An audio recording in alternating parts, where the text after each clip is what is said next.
Champagne me to low run me Shad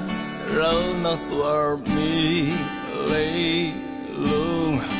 run dam ding na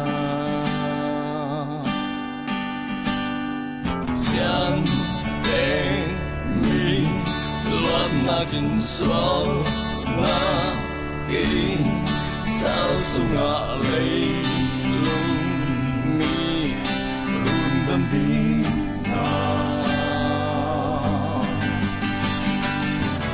Xuân lối nắng hoa ta đi lê ya nhàn tích trong cuộc sống ngã lung đình à nào ta qua nắng hoa căn xóa roang à cả lúc nào hoa si su khi roang à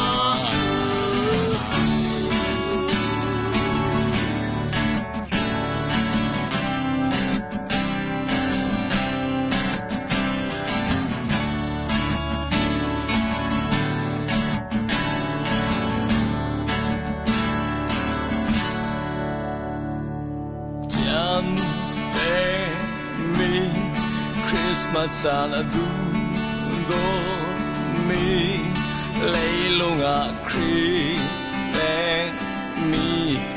hey na se da xian na mana kri ben me na ngam dei na su kan na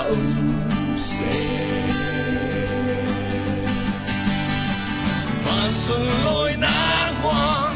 ta đi lê ya nhàn tích cho cuộc sống ngã lưng đình à nào ta qua nắng hoa căn xóa roang à cả lần nào hoa si su khi roang à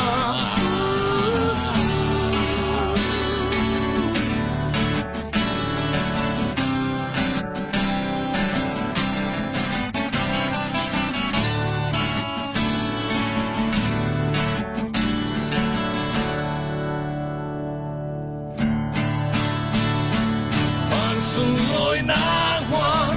ta đi lê ya nhàn tích trong cuộc sống ngã lưng đình à nào ta qua nắng hoa căn xóa roang à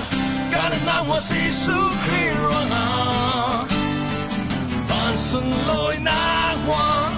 ta đi lê ya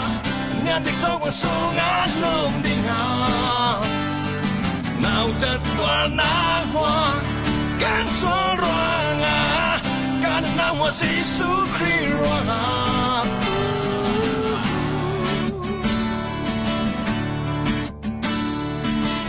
cả lần nào hoa si su khi roang à